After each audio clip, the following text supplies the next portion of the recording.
নমস্কার আমার প্রিয় বন্ধু পরিবার সবাই আশা করি ভীষণ ভালো আছো। মায়ের কাছে সবসময় তোমাদের ভালো থাকা এবং মঙ্গলময় জীবনের কামনা করি। তো গতকাল আমি চলে গেছিলাম নৈহাটির বড় মার টানে। বড় মাকে দেখতে যাওয়ার আগে তারা মা, ছোটো মা, সেজো মা, মেজো মা এদেরকে দর্শন করতে করতে পৌঁছে গেলাম বড় মার কাছে। আর মা, কাকি, ভাই, দিদি ওরা আগেই চলে এসেছিলো, যেহেতু কাকি আর দিদি ডন্ডি কাটবে সেই জন্য। এ দেখো মায়ের রূপটা দেখো, কত স্নিগ্ধ, কত মানে কি বলবো, মায়ের রূপের কোনো তুলনা হয় না গো। মাকে দর্শন করে আমি চলে এসেছিলাম মায়ের পুজোটা দিতে। মেন মন্দির তো বন্ধ থাকে পুজোর সময়, মেন মন্দিরে ঢোকা যায় না, তো বাইরে থেকে পুজো যেখানটায় নেয় সেখানে পুজোটা দিয়ে দিলাম। আমার পরিবারের তোমরা কারা কারা গতকাল বা আজকে বড় মার এখানে এসছো নৈহাটিতে, কমেন্ট করে কিন্তু অবশ্যই জানিয়ে। তোমাদের সুন্দর সুন্দর কমেন্ট, ভালো ভালো কমেন্ট পেলে জানো তো ভিডিও করার এনার্জিটা পাই, ভীষণ ভালো লাগে সুন্দর সুন্দর কমেন্ট পেলে। আর সবাইকে জানাই আবারও শুভ দীপাবলি, হ্যাপি দিওয়ালি। সবাই ভীষণ ভালো কাটুক তোমাদের দিওয়ালি। আমার তো একা একাই কাটবে, কারণ আমার বর তো উড়িষ্যাতে রয়েছে ওর কাজের জন্য, ও কোনোবারই দিওয়ালিতে থাকতে পায় না। এবার তো দুর্গাপুজোতেও ছুটি পাইনি, তবে থেকে গেছিলো বাড়িতে যেহেতু পুজো হয়েছে, কিন্তু দিওয়ালিতে আসতে পারে না কোনো বছরই। তাই আমি পাড়ার পুজো প্যান্ডেলেই থাকবো আজকে, ওখানেই আনন্দ করব। আর তোমরাও মজা করো, ভীষণ ফাটিয়ে চুটিয়ে আনন্দ করো।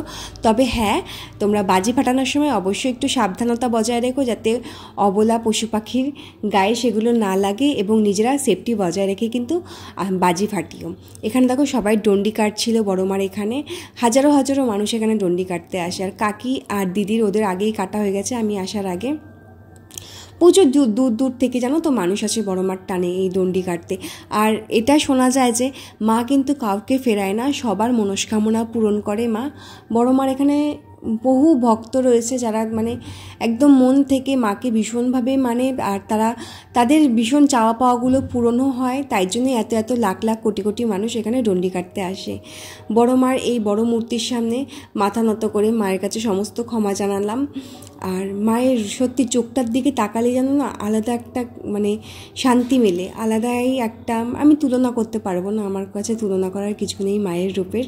আর মায়ের সাজসজ্জা এখনও কমপ্লিট হয়নি, যেহেতু আমি গতকাল গিয়েছিলাম। আজকেও পর্যন্ত প্রত্যেকবার আজকের দিনেই যাই মোটামুটি, যখন থাকতে পারি এখানে উড়িষ্যাতে না থাকলে, তখন আজকের দিনেও সাজানো চলে। আগামীকাল মায়ের সামনের বাসগুলো খুলে দেবে, তখন মায়ের রূপটা সুন্দরভাবে দেখা যায়। তো দর্শন করে আমরা আস্তে আস্তে এগোচ্ছিলাম। তো এখানে দেখো, এখানে একটা দোকানে মায়ের এই ফটোগুলো বিক্রি হচ্ছিল। এত সুন্দর মানে কি বলবো, দুর্দান্ত ফটোগুলো। তো দিদি আর কাকি দুটো ফটো নিল। ফটোটা হাতে পেয়েও আমিও একটা ফটো তুলে নিলাম মায়ের ছবির সাথে। আর সারা রাস্তা সাজানো হচ্ছিল, দেখতেই পাচ্ছ যে বড় মার আগে যে মেজো মা, ছোটো মা, সেজো মা এরা রয়েছে। আর এখানেও সাজগোজ চলছে এই মায়েদের, আর রাস্তারও সাজগোজ চলছে। তো গতকাল যাওয়াতে একটু ফাঁকা ফাঁকা পেয়েছিলাম রাস্তাঘাটটা, আজকে তো প্রচণ্ডই ভিড় হবে, দাঁড়ানোর মতন না যাকে বলে।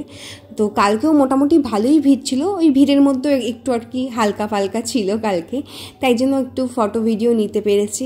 আর তোমরা কারা কারা আমার ভিডিও দেখতে ভালোবাসো, আমি তো একদমই নতুন, ভুল ত্রুটি থাকলে ক্ষমা করে দিও। আর ভালো আরও হওয়ার জন্য, ভালো আরও ভিডিও বানানোর জন্য কোনো উপায় যদি তোমাদের জানা থাকে অবশ্যই অ্যাডভাইস দিও, অবশ্যই আমাকে জানিও যে কীভাবে আরও ভালো ভিডিও দিতে পারি। আর এখানে যাওয়ার সময় একদম শুরুতেই যে মা তারার মানে মন্দিরটা রয়েছে, মূর্তিটা রয়েছে, ওখানেই মায়ের আশীর্বাদ নিলাম, আশীর্বাদী সিঁদুর নিলাম।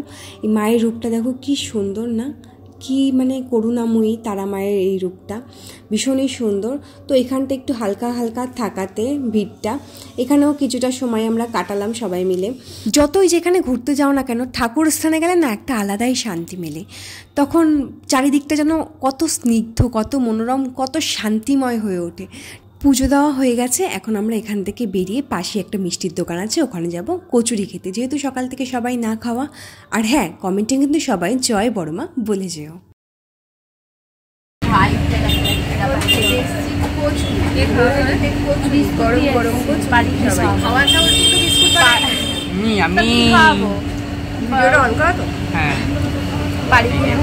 সবাই খাওয়া চালু করে দিয়েছে। তারপর আমরা চলেছিলাম নৈহাটি স্টেশনে চা খেতে। সকাল থেকে উপোস করার পর সবাই যতই খাবার খাক না কেন, চা না খেলে কারোর কিন্তু এখানে আর ভালো লাগছে না, বুঝলে।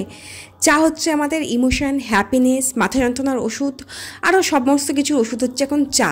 আমি ওকে দিনকে দিন, জানো তো, আমার দিদি আর মায়ের মতন চা খোর হয়ে যাচ্ছে। এই জিনিসটা আমি একদমই হতে চাই না, তবে হয়ে যাচ্ছি দিনকে দিন। এবার আমাকে এটা কমাতেই হবে, রোজই ভাবি, কিন্তু পাচ্ছি না এখনও।